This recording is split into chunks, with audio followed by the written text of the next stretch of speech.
Plongez en totale immersion dans un monde où passion rime avec déraison, où la fidélité est parfois sans limite. Entre frissons, drames et moments de grâce, Supporters vous entraîne dans le tourbillon de l'histoire des tribunes les plus mythiques d'Europe. Ici, plus qu'ailleurs, vous comprendrez pourquoi le football n'est pas une question de vie ou de mort. C'est bien plus que cela. Paris, les frères ennemis. Un seul club de foot pour deux tribunes que tout oppose. Comment l'amour d'un même maillot a réuni deux mondes qui ne se seraient sans doute jamais rencontrés. Gloire et descente aux enfers des supporters de la Ville Lumière.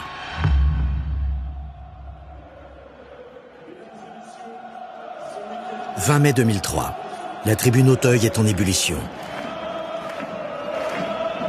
À une demi-heure du coup d'envoi de cette rencontre face à Rennes, les chants puissants résonnent déjà dans la cuvette du Parc des Princes. Ce stade, c'est un bijou pour les ultras du monde entier. L'architecte Roger Taillibert, en 1972, a créé un cocon de béton à la résonance exceptionnelle. C'est aussi la maison des Tigris Mystiques, l'un des plus gros groupes ultras de Paris, qui a pris ses aises en bas du virage Auteuil. Lors de cette avant-dernière journée de la saison, il célèbre ses 10 ans d'existence et la fête doit être belle. Inspiré du modèle italien attaché aux chorégraphies impressionnantes, le groupe a prévu de frapper un grand coup. Avant le match, 17 drapeaux géants agités sur la pelouse devant le virage. À l'entrée des joueurs, un tifo formant le mot Tigris stylisé façon Lonsdale, marque de vêtements très prisés des ultras. Sans compter des centaines de fumigènes, d'étendards, une voile géante. Mais ce n'est pas ça qui restera de cette soirée d'anniversaire. Non. À 20h05 précise, à 25 minutes du début du match, une immense bâche est tissée devant la tribune. 40 mètres de long, 5 mètres de large. Impossible de la rater. Tout le stade peut la voir. Elle est blanche, traversée sur toute sa longueur par des bandes bleues et rouges, les couleurs du club, et dessus, ce message. L'avenir est à nous.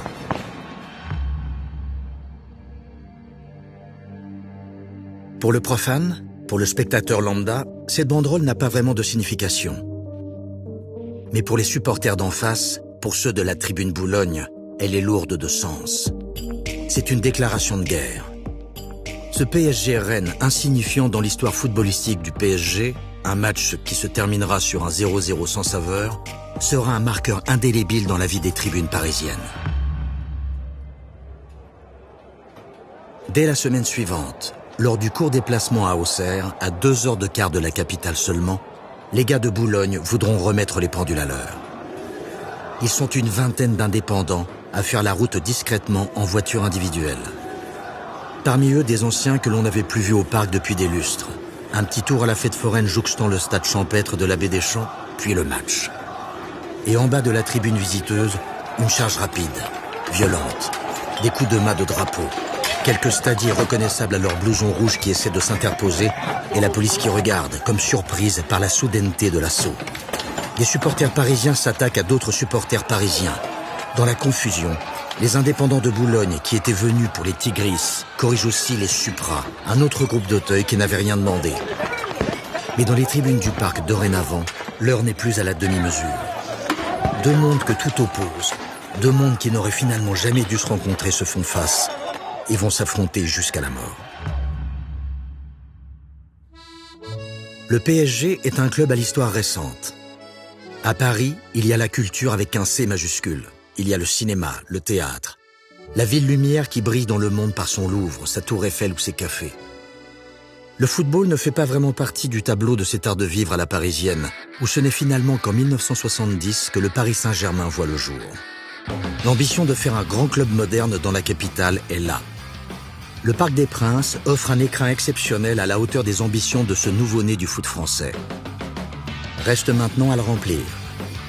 Pour le premier match du club dans sa nouvelle enceinte, le 10 novembre 1973, Daniel Echter, président fondateur du PSG, a l'idée de lancer des tarifs ultra attractifs pour les jeunes supporters. Des jeunes placés en tribune K, puis côté Boulogne. Car c'est devant cette tribune que les joueurs s'échauffent à l'époque. Les jeunes crient, sont plus volubiles que leurs aînés. L'idée fonctionne, le concept se pérennise. Le groupe issu de la tribune K devient le COP K. Le terme de COP évidemment inspiré de celui de Liverpool, qui regroupe les supporters les plus chauds qui chantent pour pousser leur équipe. Ce COPCA regroupe jusqu'à 500 jeunes supporters qui font la joie de la direction du club. Et en 1978, ces jeunes créent l'association Cop of Boulogne, un choix de nom qui trahit l'influence anglaise dans la naissance de cette tribune, qui va devenir l'une des plus réputées d'Europe. Il faut dire que niveau modèle, les jeunes Parisiens sont servis. Les finales de Coupe d'Europe des clubs champions qui se déroulent au Parc des Princes en 1975 avec Leeds United et en 1981 avec Liverpool font défiler la fine fleur du hooliganisme sous leurs fenêtres. Attirance et fascination pour ces lads hors normes qui se sont construits une vie parallèle faite de bagarres, de fêtes et de fraternité en marge de leur club de foot. Les habitués du COP vont alors assez logiquement adopter et suivre les attitudes et habitudes des supporters britanniques. Les premiers hooligans français voient le jour.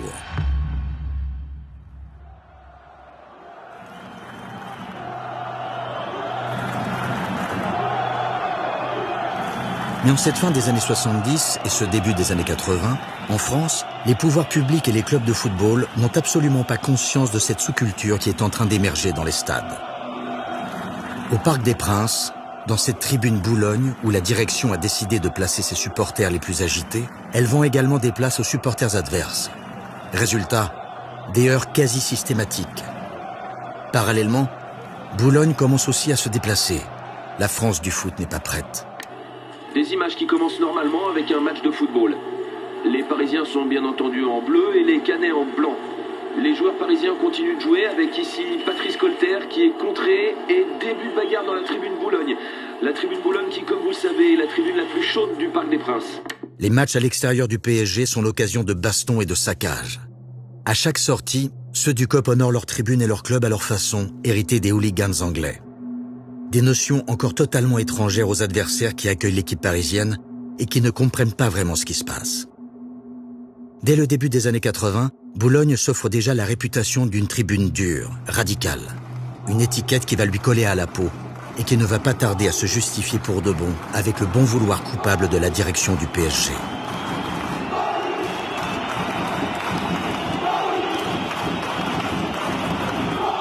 Car au parc, Boulogne, c'est à l'époque la seule tribune à bouger. Le club en a besoin pour mettre de l'ambiance dans un stade qui la plupart du temps sonne creux. Alors, quand lors de la saison 82, les premiers skinheads, attirés par l'ambiance, la bière et la baston, débarquent en tribune, le club ferme les yeux. Ambiance vraiment étrange dans un stade de foot. Il n'y a pas encore de groupe de supporters organisé. Les fans de foot se mélangent aux punks venus rôder et sniffer de la colle pendant que quelques skins traînent en bas de la tribune pour passer le temps. Anarchy in the tribunes.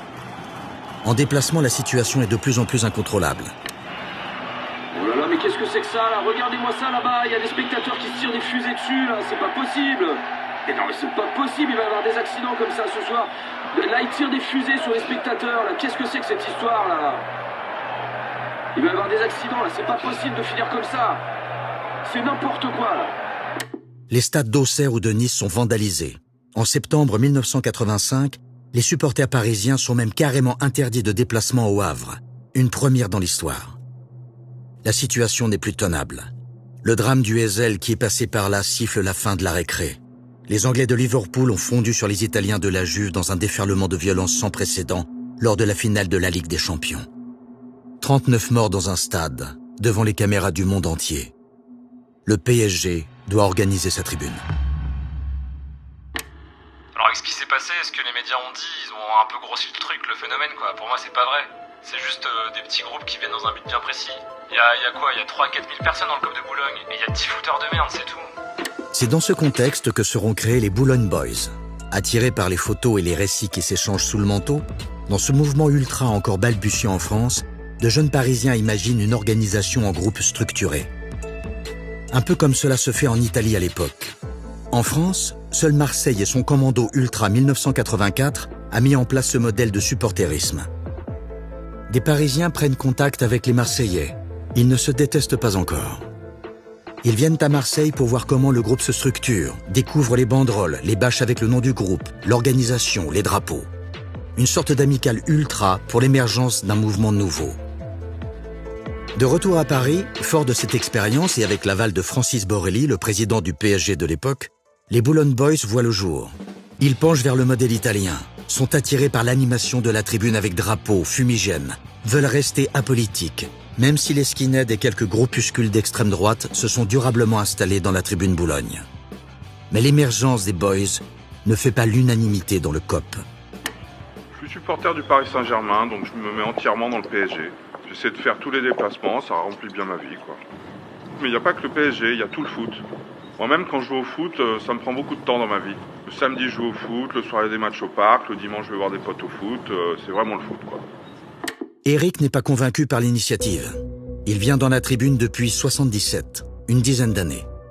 Chauffeur-livreur, grand, mince, il a le PSG chevillé au corps.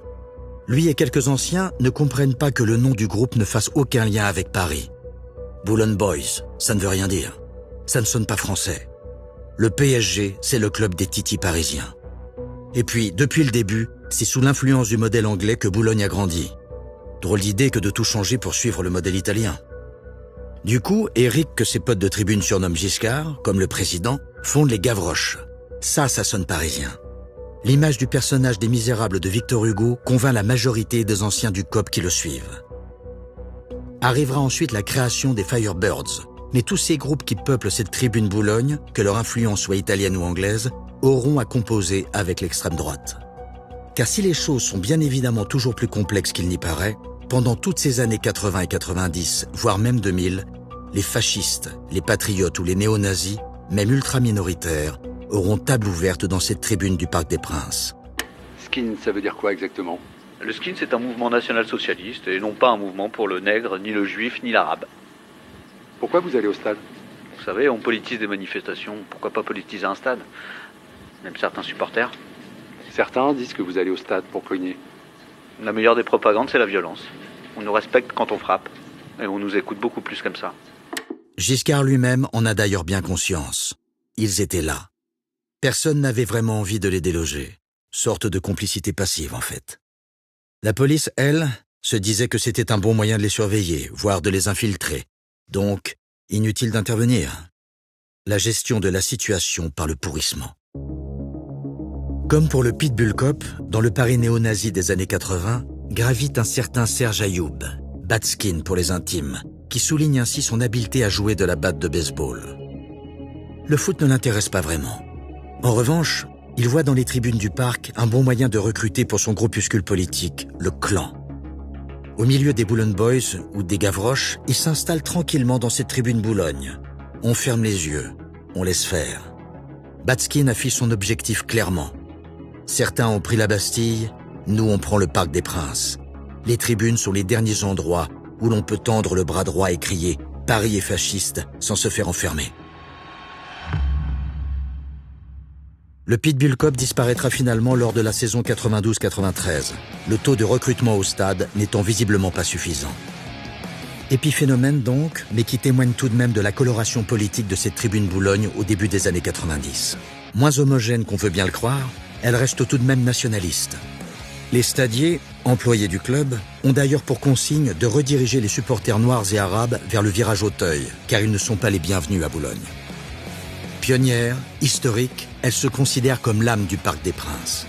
Malgré les vicissitudes du temps, depuis sa création, elle n'a pas changé tant que ça et démarre ses années 90 dans le même puzzle improbable de supporters pas vraiment structurés.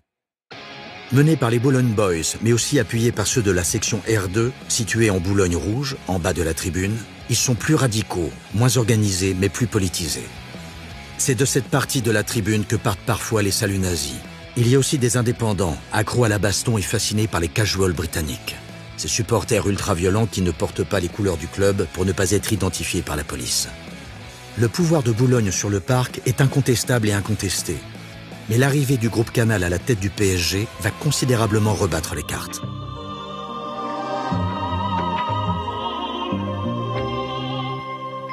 Canal+, c'est Strass et Paillettes, chaîne du foot et du cinéma, les années fric, les années coke, le festival de Cannes. À Canal, on soigne le fond mais aussi la forme. Le paquet cadeau est aussi important que le cadeau lui-même.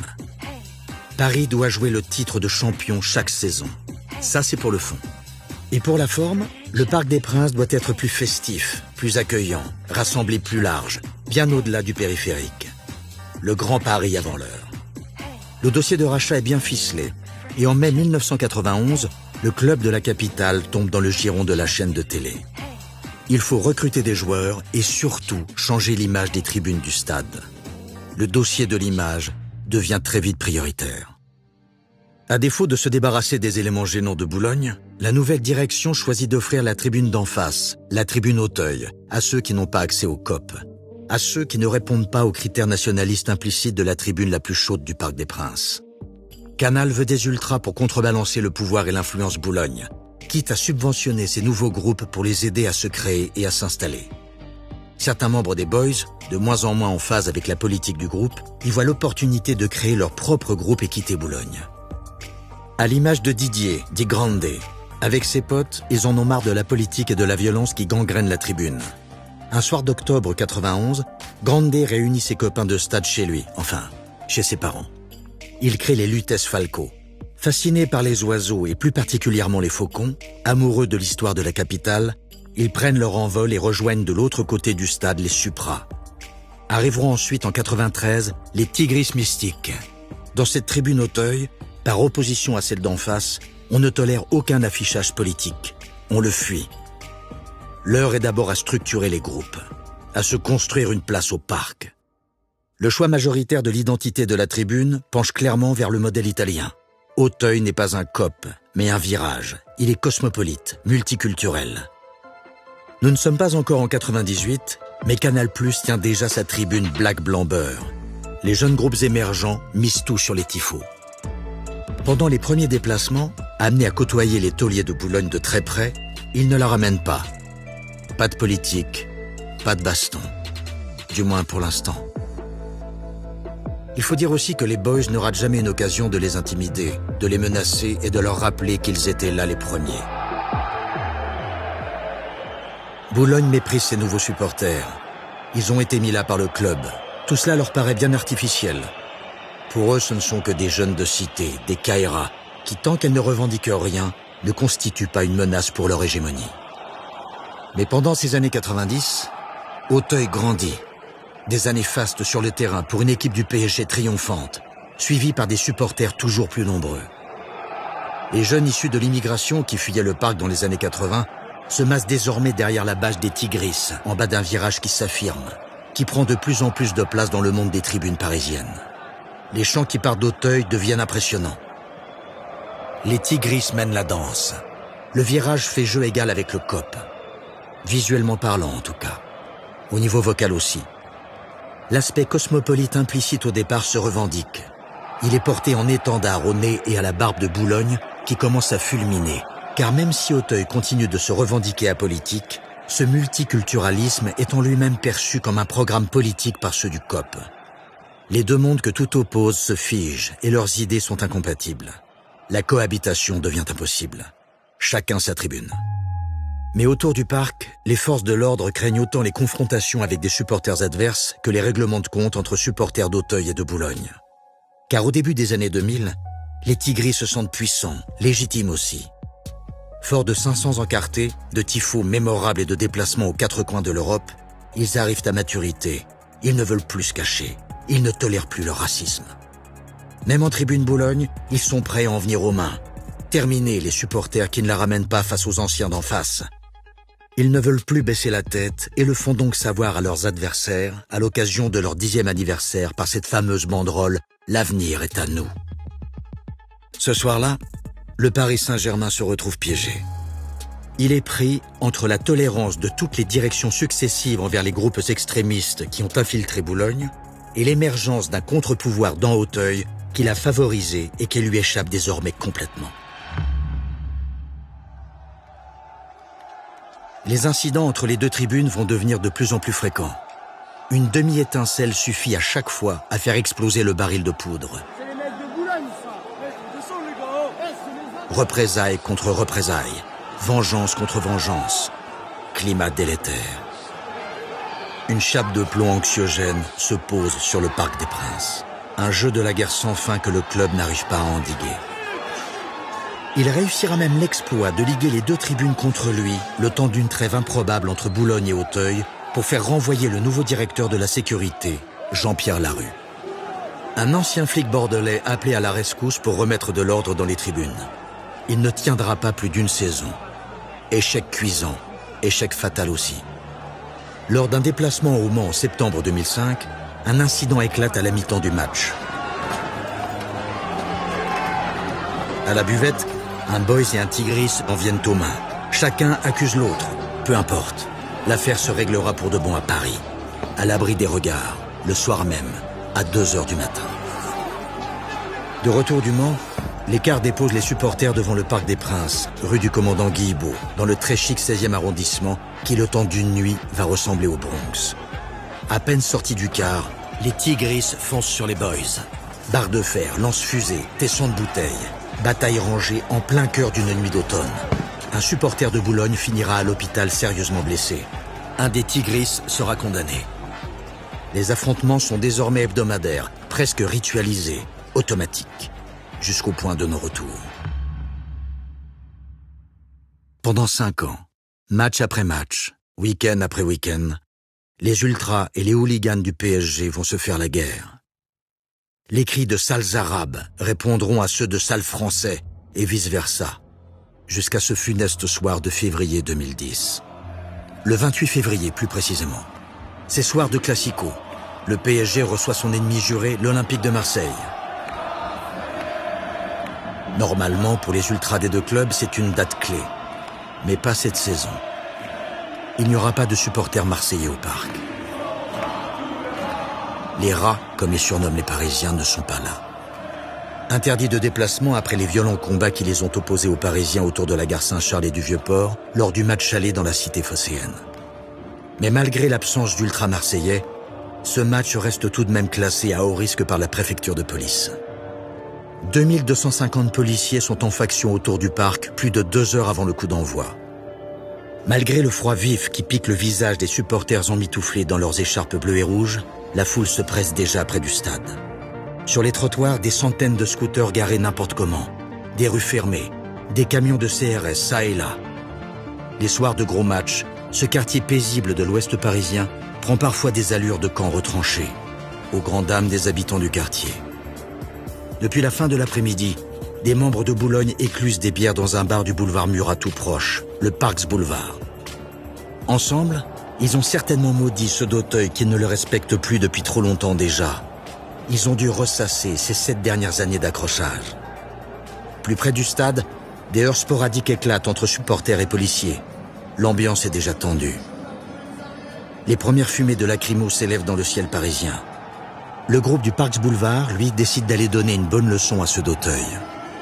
Les hooligans, bien imbibés, parviennent à contourner le dispositif policier et se retrouvent au pied du virage ennemi de la tribune tant détestée.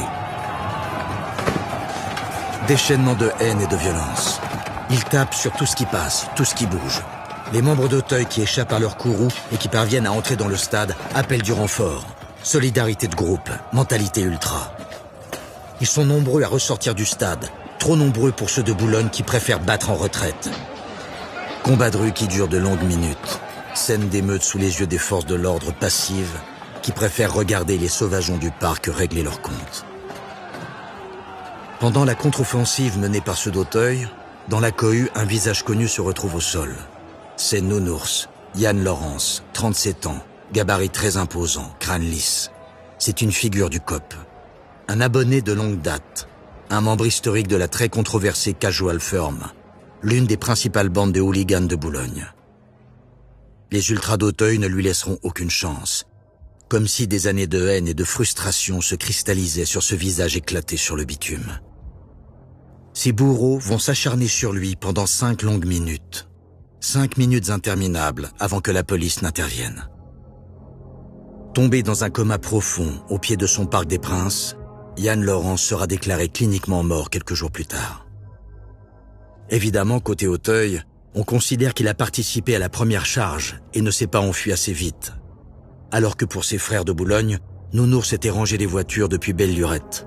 Il n'était là que pour tenter de calmer le jeu. Quoi qu'il en soit, c'est le deuxième mort en 4 ans en marge d'un match du PSG, après le décès de Julien Quémener 4 ans plus tôt dans des circonstances plus obscures et bien différentes. L'entité Paris Saint-Germain ne peut plus se voiler la face. Nous devons tout faire pour qu'il ne soit pas mort pour rien. C'est-à-dire qu'il faut que nous avancions, que nous prenions des décisions au Paris Saint-Germain, des décisions lourdes, nouvelles, efficaces, pour faire reculer la violence aux abords du Parc des Princes et aussi lorsque nous nous déplaçons à l'extérieur. Nous avons suspendu les conventions avec les groupes de supporters et quand on lit les textes de ces conventions, on n'est plus du tout dans l'esprit. Ce drame marque la fin des ultras et hooligans historiques à Paris. La banderole des 10 ans des Tigris mystiques, qui clamait « L'avenir est à nous », sonnait en réalité le glas d'une forme d'âge d'or du hooliganisme et du mouvement ultra à Paris.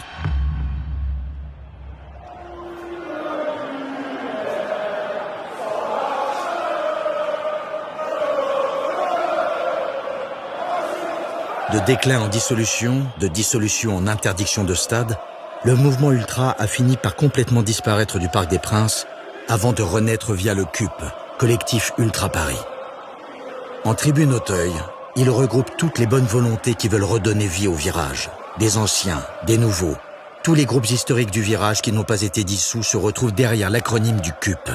Même des anciens de Boulogne. Côté Boulogne, le retour d'Ultra a été plus long. Certains historiques ont du mal à accepter de voir leur tribune occupée par de nouveaux groupes. D'autres, au contraire, conseillent les jeunes et les guides pour que du Parc des Princes, ce monstre froid de béton, continue de s'élever dans la nuit parisienne, les cœurs du PSG.